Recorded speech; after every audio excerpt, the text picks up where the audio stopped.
Good evening, everyone. Thank you for coming out to this informational meeting about Issue 6, which is the police and fire income tax levy that we're putting on the ballot this fall. Tonight, you'll hear from Kevin Schweitzer, our finance director, Brian Garver, our fire chief, and Matt Hamlin, our police chief. There will be an opportunity for questions after the presentations. If you do have a question, I just ask that you raise your hand so they can call on you. If you are online and you'd like to ask a question, there is a button that you can raise your hand. Ben will be able to see you, and we can acknowledge you then, and you can ask your question. If you'd like, you can come up and ask your question at the microphone, or whomever you ask the question to can repeat it so everyone online and in the recording can hear it. And with that, I will turn it over to Kevin Schweitzer.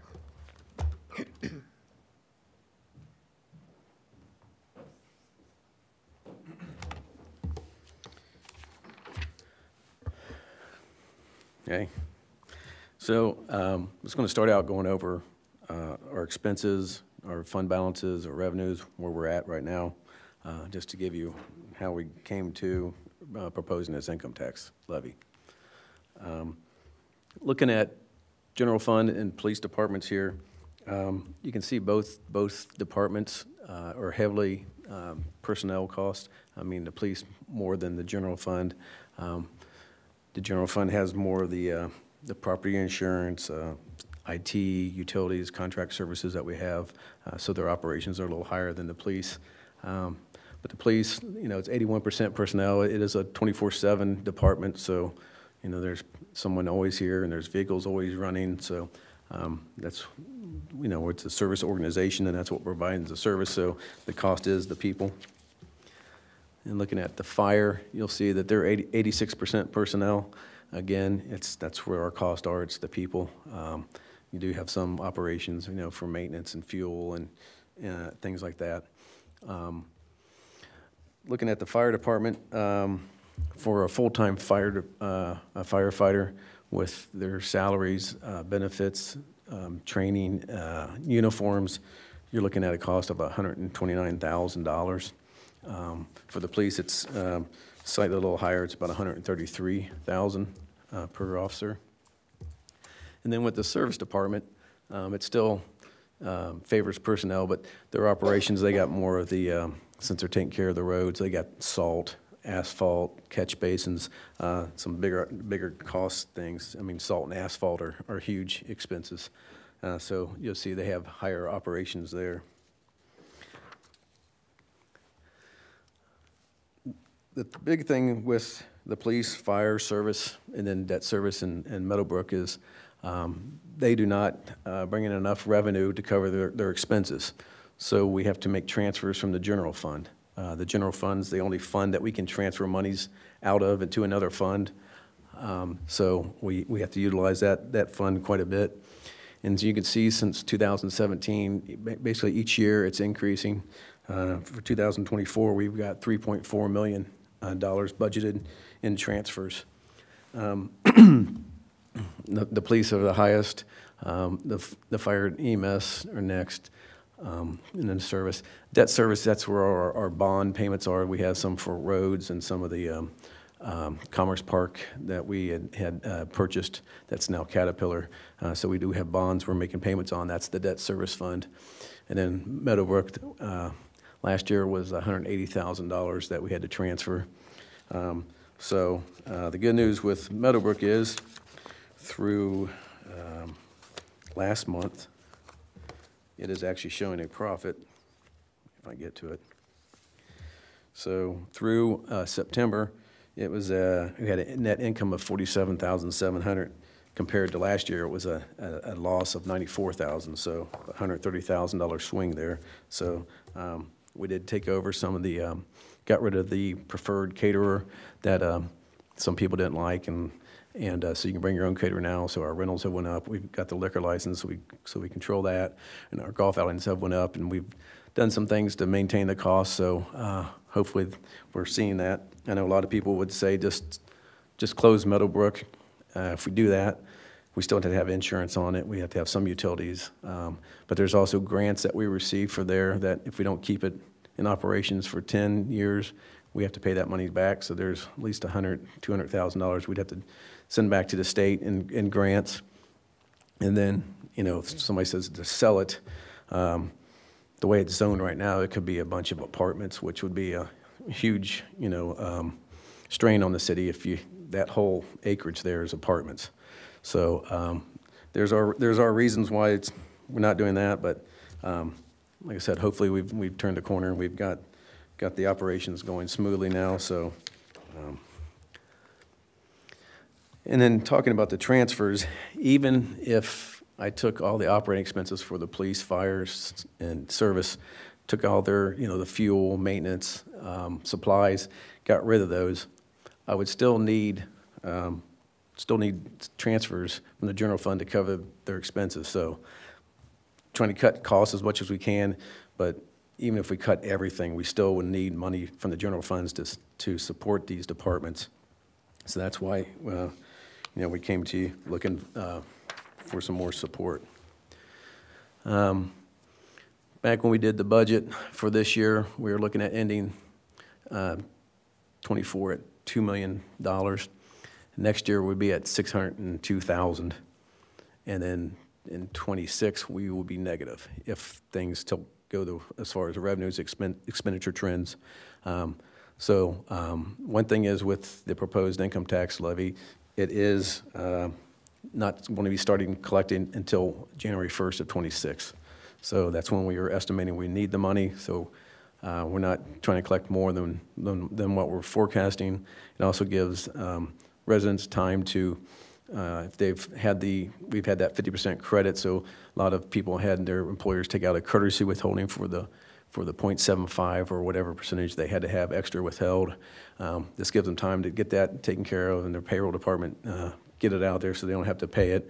Also, we can notify our employers in the city that the rate's going up so they can adjust their payroll systems to increase the rate. So, like I said, that's why it's wait until 26. It gives us more time, and that's when we need the monies. One thing too is we don't receive much money from the state. We used to receive a considerable amount. I was going back through looking. Back in 2011, we received over $1 million from the state. This year in the budget, we got $190,000. So basically, the state's thinking is, if you have the ability to raise taxes, do that. That's how you get your income. They've told schools that the same way. The state's taking care of themselves. They got a huge rainy day fund they keep building up. So they've left it to us, and that's why we have to come to the residents and ask for money. So when we looked at levies, we talked about property taxes. And the thing with our property taxes are, when they issue a property tax levy, they take the value of all the properties in the city times the millage rate, and that's the most you can collect on that levy. So if you start getting values going higher, like we just had with the property values, we don't get any extra money. They use reduction factors to bring that back down to that income that we can get that they was approved when we went out for the levy. And then in 2008, when we had the housing market crash, the way the state law is written, we actually went down below that threshold and collected less, but the way it was written, that the lower amount became our new ceiling. So we lost monies on those property taxes and levies, and we can't get it back. So we're collecting less than what was approved. And you can see it's just pretty much the same amount every year back to 2017. So there's no growth. And like I said, if values go up, we don't receive any extra money. And if you look at the total portion of property taxes, so when you're paying your property taxes, the schools get the majority. They get 65% of the property tax. And then next would be the county. And then finally, Clayton gets 11% of the total property tax, with the remaining going to the library and the CTC. So you can see that we don't get a whole lot from property taxes. And if you look at the property tax rates for the cities around us, the millage we have is towards the high end. So we don't want to put another burden on property taxes for people with having the high property tax rates.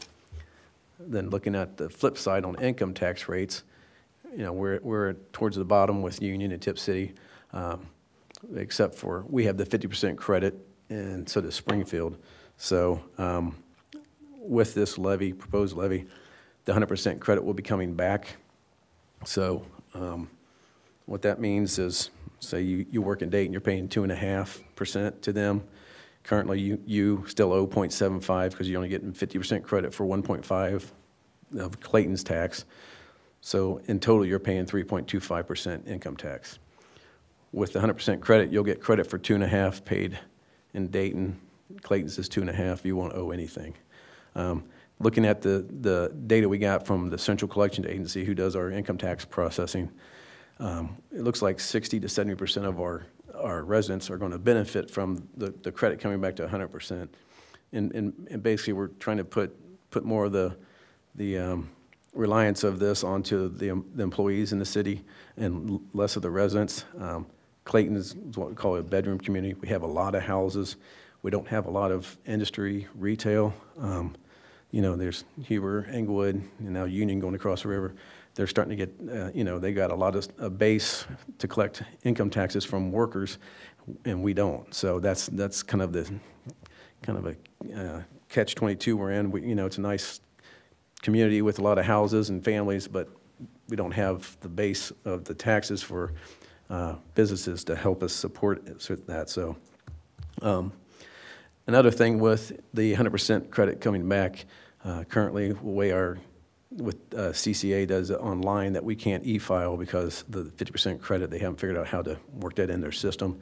When this comes back online, you would be able to e-file, so that takes away one burden. The state still will make you make estimated payments if you're going to owe more than $200. That's a mandate from them. That was thrown in a House bill that had nothing to do with income tax, but they enforced it on all the cities.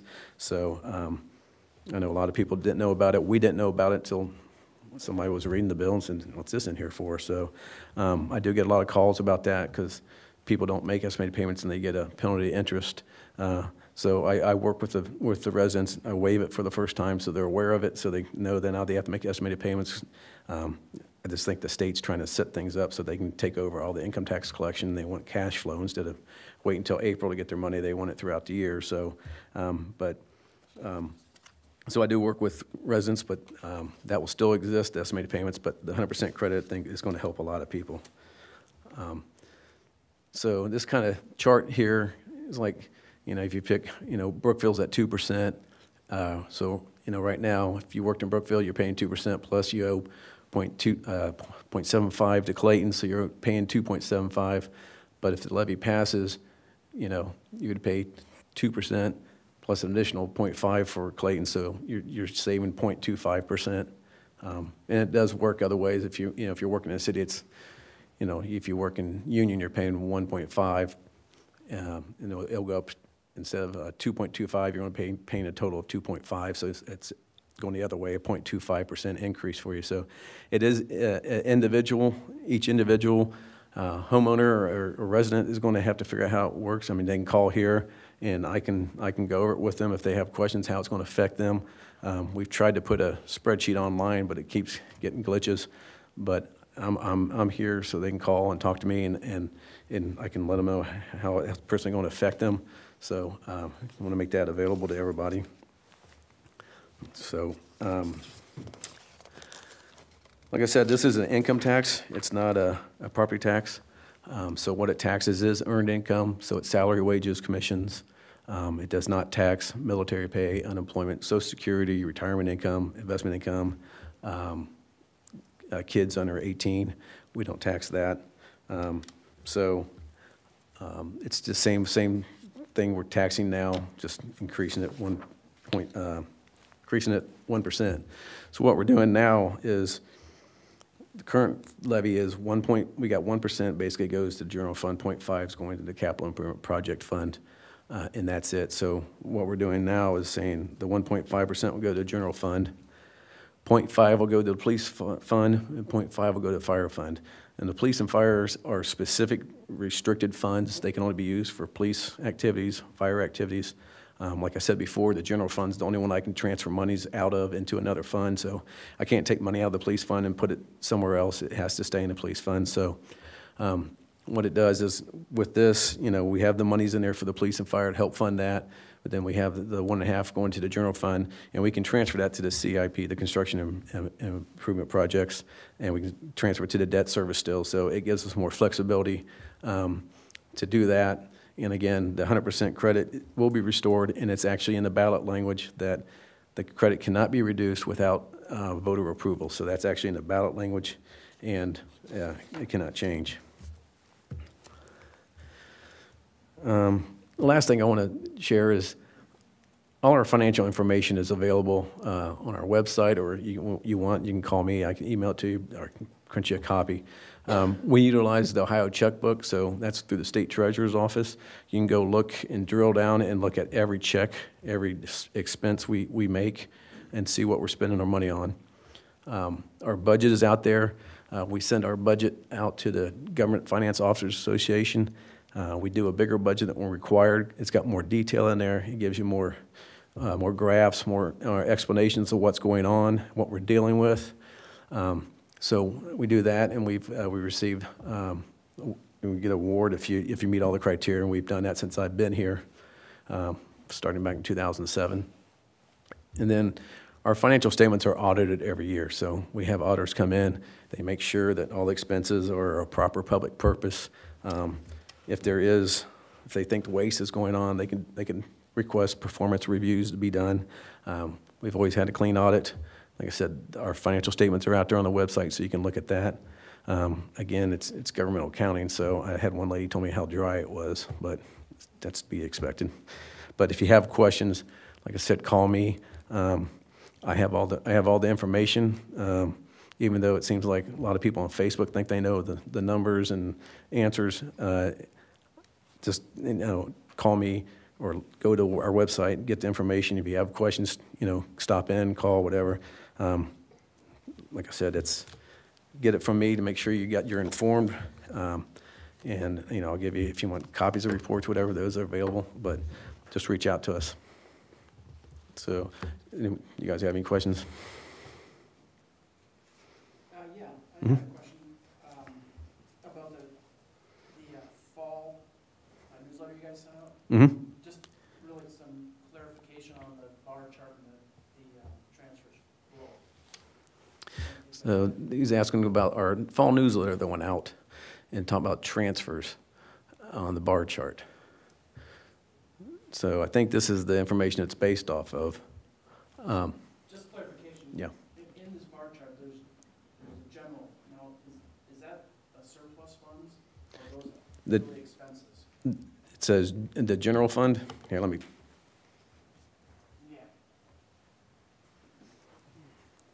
Yeah. Okay. Yeah, the general fund is, like I said, that's our main operating fund for the city. It's not restricted for the purpose. It can be for anything. So that's our main fund. So when they say general fund, if it's not related to police, fire, EMS, the street department, we have a cemetery fund, we have streetlights fund, we have 2 of them dedicated to tax increment financing, TIF districts, Main Street and North Clayton are TIF districts. So we have all these funds. It's like governmental accounting is called fund accounting. So you have all these funds to keep track of stuff. So then, like, we don't have anything for parks, so that come out of the general fund, or community activities, that would be out of the general fund. Like I said, we cover a lot of the IT services that we need, especially with, like we talked about, people getting hacked and malware and all the ransomware. So that general fund is where, like I said, for the proposed tax increase, it's going into the general fund, so we can use that to operate the city and transfer to other funds if it needs to be. One fund would be the debt service. So it's not truly an expense, it's a source of funds. We have our own expenses, like, I'm paid out of the general fund, city manager, council, and there's other expenses, but that's also where the transfers to the other funds come out of, so that's an expense for the general fund as well. It kind of counts it twice because you're counting as revenue in one fund but expense in another. So does that answer your question? Okay. And then, can I get a follow-up question? Sure. So you talked about the general fund, you had a table there where you showed fiscal year 25, 24, 25, that one there. Yes. So those are monies that are... That's what we project the balance to be at the end of the year. If I'm looking at our trends as far as revenues and expenses, and the transfers out we're doing for just the general fund, that's where I'm saying in '26 we're going to be 1.6 million in the hole, and we won't be able to transfer monies to the police and fire, so we'll have trouble funding them. And then if we, the next year it's 4.5 million. There is a point in time when the state auditor's office will put you under fiscal watch and then fiscal emergency, and then if it gets too bad, they come in and take over the operations of the city until they can right the ship and get you back in the black. So these are just projections, but it's just based off, the trends I use for our budget. Because there's a pretty big jump between 26 and 27. That's why I thought the differences between those would be a little more similar, but quite a big jump. Yeah, and then I believe I had increases in payroll items, so that's going to be compounding, but, it might not be increases if we have to budget the way we budget, so, based on what our funding, so. Mm-hmm. Kevin, if anybody has a question, talk about how the income tax isn't always going to be there. It's more a forgiving tax, and it does stop once you start earning income versus a property tax. Yeah, with property tax, like I said, income tax, we don't tax retirement. Property tax, if you're retired, you're paying property tax. But then renters don't usually pay the property tax. It might be passed along in their rent, but then renters would be paying the income tax. So it's kind of, benefit one way, benefit the other. So again, like I said, it's an individual decision, but like I said, the property tax helps the seniors. Our property tax doesn't help you; they're paying it. But like I said, with what was coming in and the high rate we have now, that's why we went with the income tax, because it does help out the seniors. We are getting the people that live here and kind of spreading it equally, but then also hopefully we got more reliance on the employees. So that's some of the reasoning what we came up with.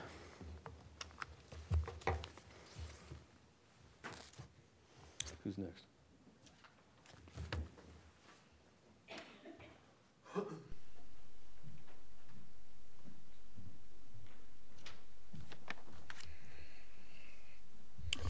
Good evening. My name is Brian Garver. I am the fire chief. Just talk a little bit about the history of the fire department, where we started and where we're going, and how we get the kinds of funding we spend and the staffing that we have. Obviously, the fire department was created back in 1998 when it moved from Randall Township to the city of Clayton. Actually, a whole department was formed out of that. A whole city was formed out of that. And back in 1998, our call volume was right around 900 calls per year. Currently, we're going to probably actually hit close to 28 to 3,000 calls this year. So our calls have more than tripled in the last 27 years. In correlation with our budget back in 1998 was around $900,000. Now it's $2.7 million. And that just comes from operational costs, staffing, just in changing staffing, and I'll get into staffing in a minute. But, as we get more busy, as we get busier, things are going to increase. Fire apparatus, medic units, and the cost of those things are astronomical today. Back in 2001, we spent $80,000 on a medic unit. Now it's $375,000. Back in 1998, we spent $230,000 on a fire engine. Now we spend $1 million. So just the amount of money that it takes to continue the operation as at the same rate as it even was in 1998. You replace a medic for a medic, it's 3 times the cost. You replace an engine for an engine, it's 3 times the cost. So that's the reason why our budgets have increased along with staffing. Talk a little bit about our staffing. So back in 1998, our career staffing, or full-time staffing, was only 5 people. We had a staffing of 45 people in the department. It was made up of our 5 full-time people, our part-time people, and our volunteers back in the day. Over the years, we have struggled keeping part-time volunteers. Back in 2008, 2009, the volunteers pretty much went away. And that wasn't due to because we didn't want them or they didn't want, we no longer want to volunteer our time. It's they just didn't have the time. The training standards became more strict, and there's no difference whether you're a career firefighter or a volunteer firefighter. You still have to have the same amount of training. So for them to spend their time, nights, weekends, to do training, call volume increases, so now they're going to be away from home more. And then really the 40-hour work week, it really was a thing of the past. So they're working more than 40 hours, more family involvement. And must have kids out there. The sports became a yearly thing and not a seasonal thing. And it was just hard to keep them. So over the years, through attrition, they stopped ceasing. So what we did is we increased our part-time staffing. And we were successful with our part-time staffing until about 2015. And that was in the fire service as a whole. And what the big change in 2015 in that era was the change with the Health Care Act, which now required we could only work our part-time people a certain amount of hours. By doing that, it limited how many hours they can work, so we had to hire more part-time people. And that forced cities to say, well, if I'm going to pay your insurance, because that's what I have to do if I work you over these hours, I'm going to make you full-time. So the trend in the police and fire was these cities starting to hire more career people. Well, as cities hire career people, there becomes less and less part-time people available for us to utilize. And that is a fire service problem. That is not a Clayton Fire Department problem. So it was very hard to get people. And so as we couldn't get people, we increased our career staffing. I will tell you that we never increased our career staffing out of want. We did everything out of necessity. As I keep telling you, the call volume went up. You have to have so many people here to run the medic, to run the fire apparatus, to answer emergency calls. And we do that with a bare minimum. We have 6 people on duty a day to run almost 3,000 calls a year. So they stay busy, and it is a bare minimum. And I'll give you an example as far as recruitment goes, or the number of people going into the fire service, and Chief Hamlin will probably talk about the same thing a little bit. I'll use the city of Columbus as a big city. Back in 2012, they had between 4,000 and 5,000 people apply for their jobs. Back here in 2021, 2022, they had 1,100. I mean, so they're only getting 25% of the applicants that they used to. That applies to us as well. So when we put out jobs, we used to get 5 people. Well, now we get 1. So that is a struggle for us. And we'll talk a little bit about recruitment too. And it's hard to recruit. We did, with people not going into the fire service, and also, how much do we pay our individuals? People, some of the common things out there you see, one of the frequent asked questions I have, that firefighters are overpaid. Well, when you look at ours, we did a study out of 9 cities of like and similar size and budgets and all those kind of things. We're 8th on that list of pay. So we were at the very, very bottom of that list. So when you talk about recruitment, who wants to come to the department that doesn't pay, even in the middle tier? So pay is important. If you're going to get $3,000 to $5,000 more a year, they're going to go there versus come here. But some departments pay $18,000 to $20,000 more than we do. So obviously they're going to go there. Then on the retention side, same problem. Especially during this time now, we're talking about, are we going to make cuts? What's the financial future of the city to support the fire and police departments? People aren't going to stay when they have opportunities to go somewhere else. I always tell our guys and tell people, the employer used to have the power. The employee has the power now when it comes to, jobs, what they want, where they want to go. They can pick where they want to go. They're going to pick somewhere where it's going to be financially stable. They're going to make a decent living. So it's hard to compete with that on a recruitment retention. The other thing, our firefighters are just not firefighters, EMTs, paramedics. I mean, we do water rescues, we do hazmats, we do confined space, we do trench, we do machine rescue, we do auto extrication. We are all hazards type of department. We just don't handle EMS calls and fire responses. So we do it all. And that's not that much different than the fire service as a whole anymore as well. Taxes. So as far as the fire department goes, the last time we actually put a tax increase on the ballot was 2008. And that was because we were seeing the trends come down the road, so we wanted to get ahead of it. We were going to need to actually increase our staffing, so we actually put something on the ballot which passed at a very high rate. Also during that time, remember, that's also when the housing market crashed. And Kevin was talking about taxes. There's some weird tax laws that we're not going to get into and try to explain how that all works. But we actually lost value on our levies because of the housing market. So we were projecting to get $700,000 more on that that levy, and it brought in about $200,000 to $300,000 more. So it didn't help us like we were hoping to. Now, it did help us because everybody else lost money. We didn't lose as much because we increased our levies, but it wasn't to the point that it wasn't to the level that we were projected to get because of the housing market crash. Also, when you talk about what you pay for a fire levy per year, if you have a house, the normal house in Clayton sells for about $230,000, $240,000 right now. When it comes to assessed property tax, that relates to about $190,000 according to Montgomery County. When your house is valued at $190,000 for taxes, you pay $170 a year to the fire department. $13.50 a month is what you pay to us. So when we're saying we need more money or we need additional funding, we don't get a whole lot of it from your property tax.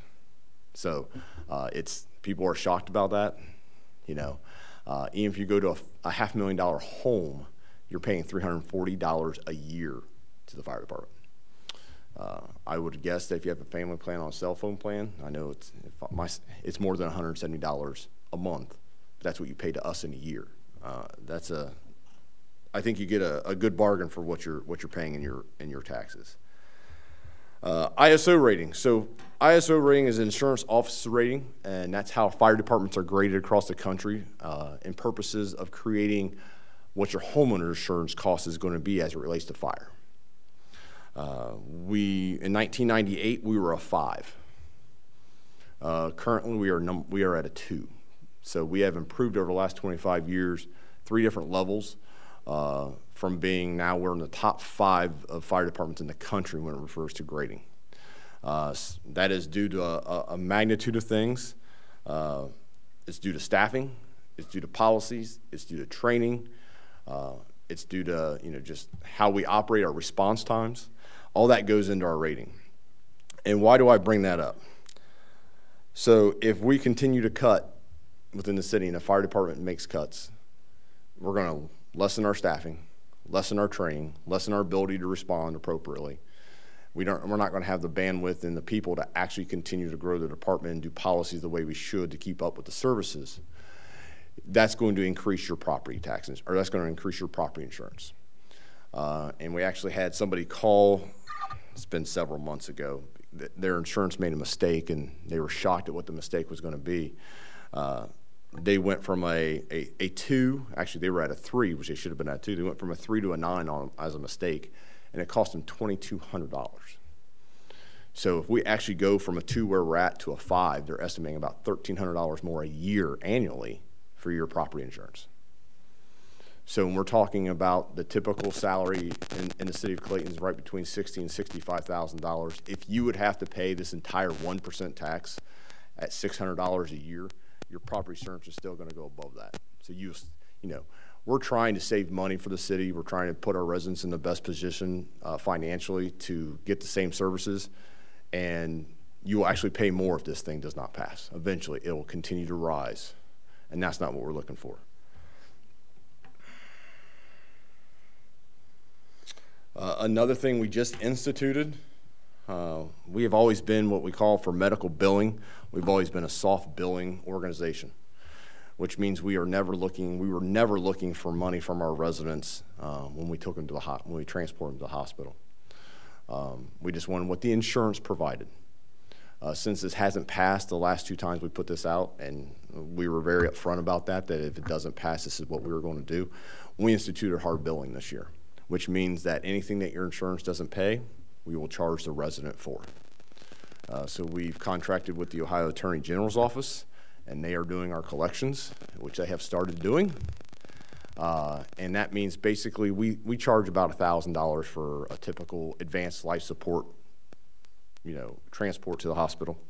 Your insurance is going to have a write-off on that, so you're going to pay about $650 from your insurance is what they say they would pay. And they're going to be paying about half of that, about $400, and then another $250 you're going to get a bill for that you'll have to pay the difference.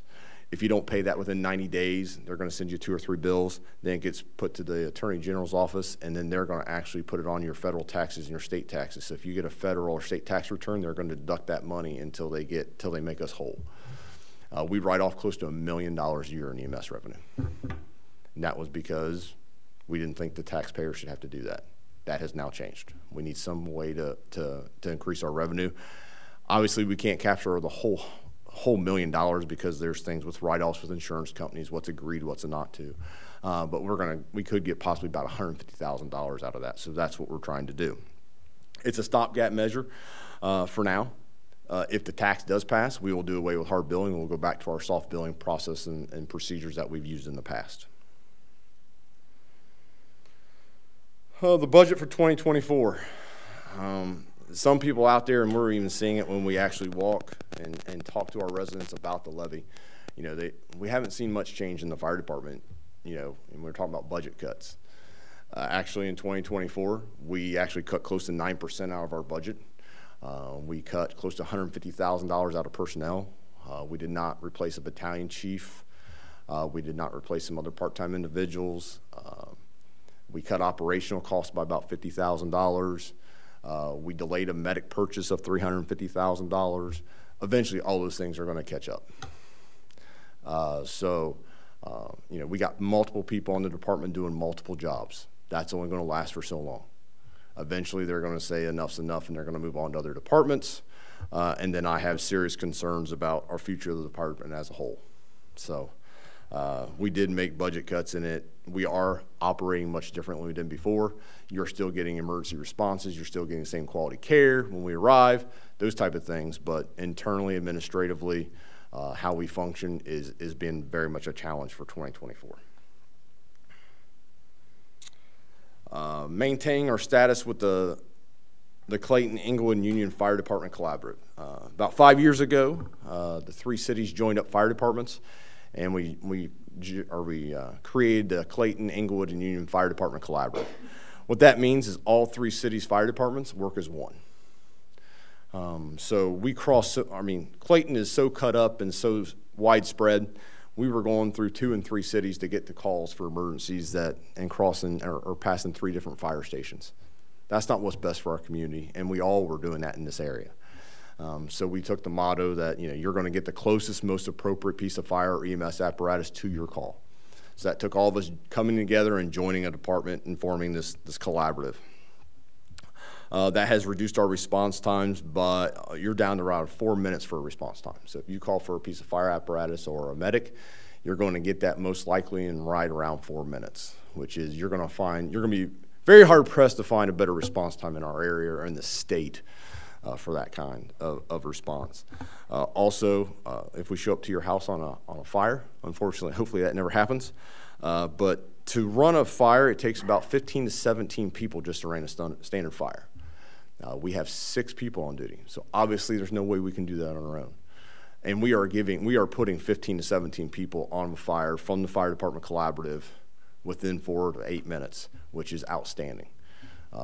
We have awards and things where we've made saves. I think it's been like 3 years ago. We saved a 14-year-old child out of a house who was going to perish if they didn't act as they did. Within about 30 seconds after they grabbed him out of a window, his room flashed and he would have perished. And that was because they were there in 4 minutes and they had people backing them up. And if this doesn't pass and we can't fulfill our obligation to that fire department collaborative, they could say you're no longer part of this. Now we have to become our own fire department again, and I don't know how we even go back to putting that together.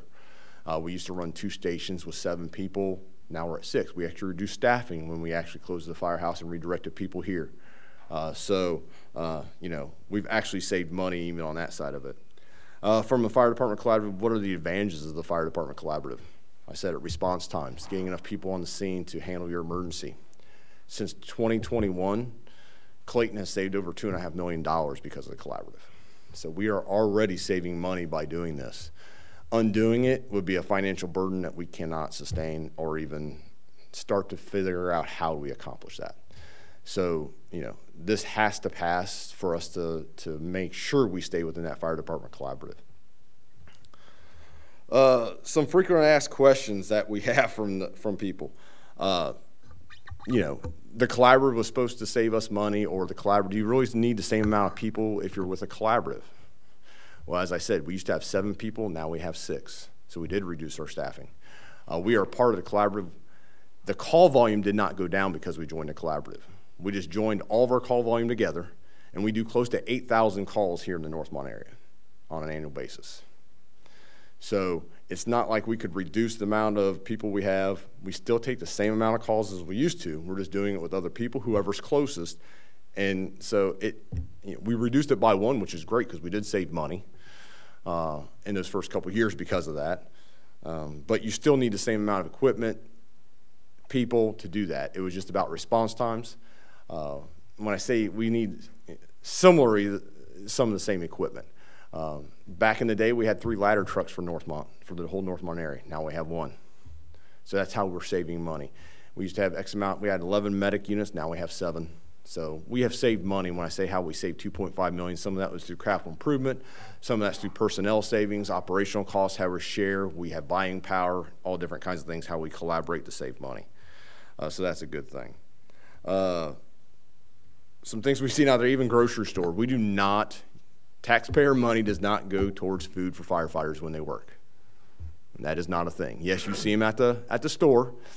They're here for 24 hours. So it's just like anything at your house. You have to go to the store and you have to cook.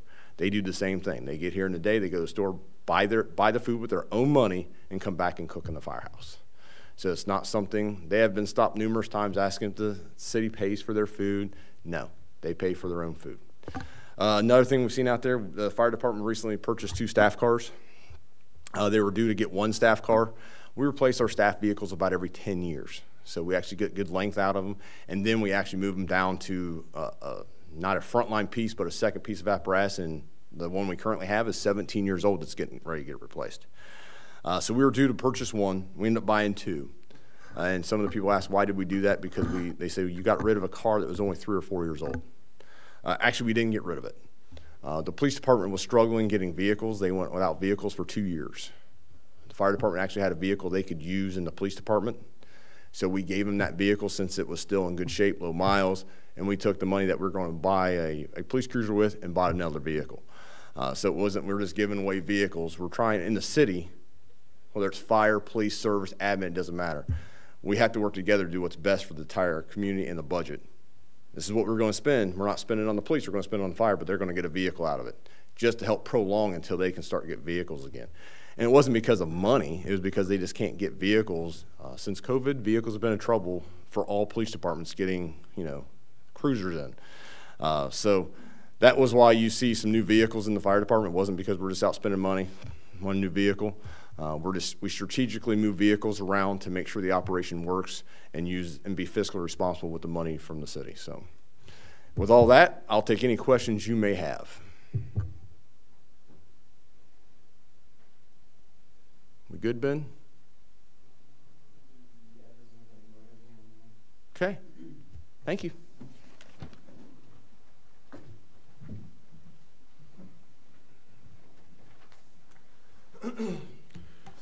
Good evening, everyone. I'm Matt Hamlin. I'm the Chief of Police here at Clayton. I think Mr. Schweitzer and Chief Glover pretty much covered a lot of things. I'm not going to go over the same thing. I'll just do a few talking points.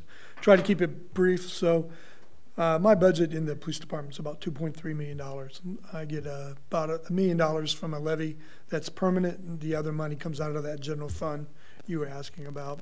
With that is the operational cost. The operational cost is fuel, dispatch fees. Dispatch runs me about $185,000 for next year.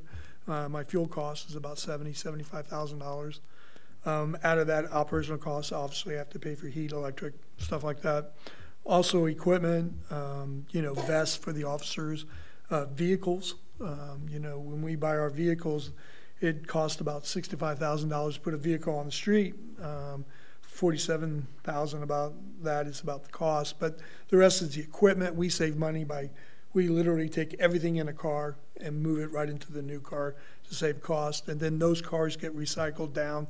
They go to the SROs, they go to the detectives, they go to the city for city cars and stuff like that. I mean, we just sold a 2016 that had 152,000 miles on it, and we got $4,000 for it, $4,500 for it. So the cars are well used, and by the time we get them and sell them, we don't get a lot of money for them. I currently have 16 officers, just hired one. We are authorized 20, so we, due to budget cuts, there are 2 officers that we lost due to budget cuts. The other one is on a medical leave. We will be replacing him as soon as he gets a medical pension. And then we are currently looking for another officer to fill a slot. So, you know, what happens when issue 6 fails? Well, those empty slots won't be filled. We'll be below staffing. I know that out on social media, people say we're overstaffed and overpaid. We are not. I did some research. We had 13 full-time officers in 2017. That's the lowest we've ever been. But with that, we had 6 part-time officers. 4 of those officers, part-time officers, were working full-time hours. And we just can't do part-time anymore. Nobody will work part-time. So that went away. So when it fails, if it fails, issue 6, like I said, those slots won't get filled. We do have a contract wage reopener with the unions for 2025 and 26. SERB, which is the State Employee Relations Board, which sets police and fire average pay across the state, is running at about 3%. They get that from the CPI and cost of living. So we expect that will go up. What it leads to, as Chief Garver mentioned a lot, is retention problems for the officers. We did a wage, pretty much a wage survey on what other jurisdictions with our size of population and officers, out of 7, we are number 6. So we're one of the lowest paid departments around. And how does that affect me? Well, retention problems. Obviously, the more senior officers, if the levy doesn't pass, you know, the city's, hate to say it, is going to go financial unstable. The officers will leave with their experience. They will go to a department that is paying more money, and with their experience, they'll get hired right away. It takes me about 3 or 4 months to replace an officer. So when they leave, I'm in the hole. What does that lead to? Well, it leads to higher overtime costs. It also leads to less officers per shift, which means priority calls get taken and the lower priority calls are put aside until I can get an officer there. No community programs, and the loss of experienced officers really hurts. You can't have new officers out there by themselves. They have to be supervised, which leads, as Chief Garver hit on a lot, is recruitment. I'm having a hard time recruiting officers. And most of that is because when we go to, we have to go to police academies. There's only 10 to 15 in the academies now. Nobody wants to be a police officer. 10 of them already have jobs. Departments, the better paying departments are sponsoring the officers, the future officers in the school, and they're paying them while they're going, and we can't afford to do that. So I get I hate to say what's left, but they wait until they graduate to see who's still hiring and who's paying the most money. I mean, as Chief Garver said, you know, if we're paying this and they're paying that, they're going here. It's tough. We're having a difficult time. We are a very proactive department, but with the current staffing, we're turning into a reactive department, and that's not where I see the department needs to be. We like to claim we're the safest city in Montgomery County. I think that's going to be in jeopardy with the number of officers I have. I mean, I cover 18 square miles in the city. We're the 4th largest landmass city in Montgomery County. Usually have 3 or 4 out. I'm currently running a lot of times with 2. It's hard to get from point A to point B. And just today, I'll share this. We had a shift change. I have 3 guys out. I had 2 crashes at the same time, alarm call and a theft call. And myself and the detective went out and took some calls while everybody was taking crashes. So in literally 10 minutes, the department's empty. And if anything else came up, we would have had to pull off and do something else or ask for mutual aid to see what we could do, because we are not staffing appropriately due to budget cuts and recruiting. So if anybody has any questions, I just don't want to beat a dead horse. And Mr. Schweitzer and Chief Garver covered a lot of things that I was going to say. So if anybody has any questions, I'd be happy to answer any of them. Ben? All right, thank you.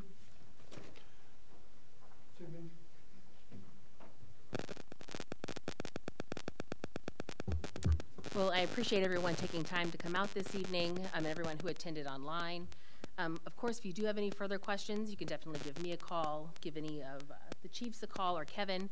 You know, as they stated before, we're a service organization. We don't produce widgets, what we produce is our people, the services that our people provide to the residents that we serve. And I can tell you that everyone in this building, everyone who works for this city works very hard, from our city council, to me, to all of our department heads, to just our general staff, work incredibly hard. You know, Chief Hamlin had mentioned that we do have wage reopeners with the police department. When we went into negotiations, our officers and our sergeants and our public service department all realized what dire straits we were in. And they realized that they couldn't ask for raises right now. They just couldn't. So they didn't, which, you know, gives us an opportunity to try to come and make the case to our residents that, look, everybody kind of sees the writing on the wall. Our department heads, our line staff, everyone sees that this is something that we really need to do, something we need to push across that finish line. So, you know, I'm tracking a little close to advocating for a yes vote, so I'm not going to do that. But, you know, November 5th is the day that you can go out and make your voice heard, to let everybody know, to let the staff know that, you know, you're in support. And again, I appreciate your time.